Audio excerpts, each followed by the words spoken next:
Are you tired of paying those high monthly telephone bills? Are you annoyed at having to pay for all those extra hidden charges?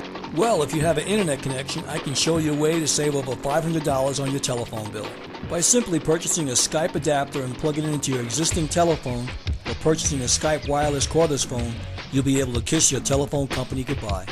And when you purchase either of these Skype products through the marketamerica.com/Stevenswell website, you'll get an additional 35% discount on any of your future purchases. Tell your friends and get paid an additional 0.5% discount on anything they purchase for life.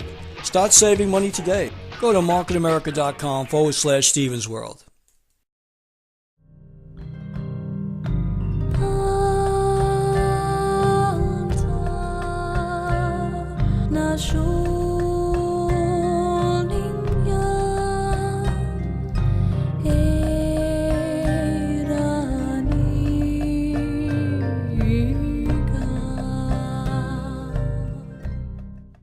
Hi, my name is Sindoni. Our program today is entitled Solving the Puzzle. In this broadcast, I will put the spotlight on that little voice that comes from within all of us.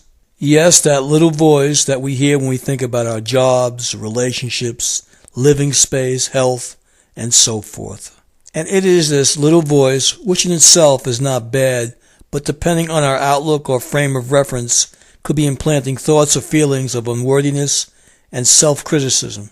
Simply put, if we think we can't, we won't. And oftentimes it is when we hear this negative voice in our heads that we fall into the trap of disempowering ourselves and becoming a victim. And then we become our own harshest critic. And it is when we accept this defeatist attitude and believe that we are just not good enough that we dole out ourselves a verdict of guilty. Guilty as charged. We then hold ourselves up to impossible standards of perfection. And sometimes a negative voice speaks as I am hopeless, I'll never get anywhere, and sometimes it uses you, as in you dummy. What did you do that for? It's impossible to be in an open-hearted state when this voice is running the show. What I've found that the best way to deal with this negative voice is to recognize it. Start by simply acknowledging it, like, hey, oh, there goes my negative voice again. And like a pesky child whining for attention, the negative voice will respond positively to recognition by lowering its volume. Once you become aware of it by acknowledging it, you can begin to identify negativity that you have been harboring. And it just so happens I have a list here that will help you spot these negativities and be able to stop them in their tracks. So let's get to the heart of the matter and stop the negative chatter. And here now is a list of the issues that we found that come up most frequently and some of the behaviors they generate.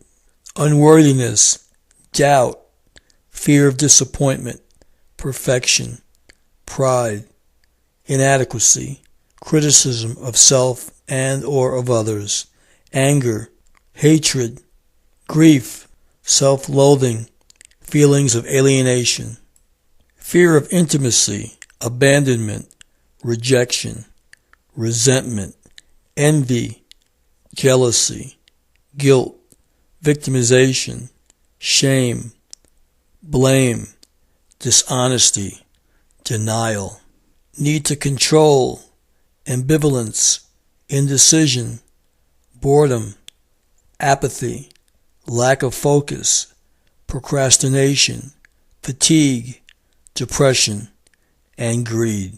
And how many times have you heard the phrase, possession is 9/10 of the law? If we are to solve the puzzle, we must eliminate or evict these negative thoughts so that we may have peace of mind and become successful at whatever endeavor we so desire. But I'm here to tell you, you cannot fail at being yourself. We must become a master of our thoughts. Energy goes where attention flows. There are 5 steps to solving the puzzle. The first step is intention, and that is when you make a conscious choice to have what it is that you want. If you're not sure what you really want, take a few minutes to imagine yourself having it. If you can't picture it or feel what it's like, it may be that you don't really want it. And the second step in achieving your goal is commitment to having it. This step requires you to focus your intention and to experience the conviction that you can have it. Have you ever gotten something you desperately wanted, only to find that you didn't want it after all? or didn't know what to do with it when you got it? Lack of commitment is the culprit. Step 3 requires affirmation, claiming what you want by using a visualization, affirming it out loud, and writing it down or drawing it. While you can do any of these, the more you do the better, because each one activates your intention and begins to establish it in the physical realm. To visualize the achievement of your goal, experience it as fully as you can through as many senses as you can, seeing and feeling it, and hearing, touching, and even tasting it if possible. Some people make a treasure map of what they want by cutting out pictures that illustrate their goal and pasting them on a piece of cardboard or paper.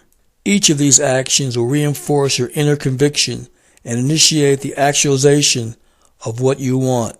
You are co-creating with our Creator. The 4th step is gratitude, giving thanks for the manifestation as if it had already happened. And the 5th and final step is the hardest, letting go. You have to release your goal to the universe so it can then take over and deliver what you've ordered. And in closing, I would like to say, in our lives, it is the fire that ignites our dreams. So be passionate in everything you say and do. For the wisdom of the ages is to know thyself.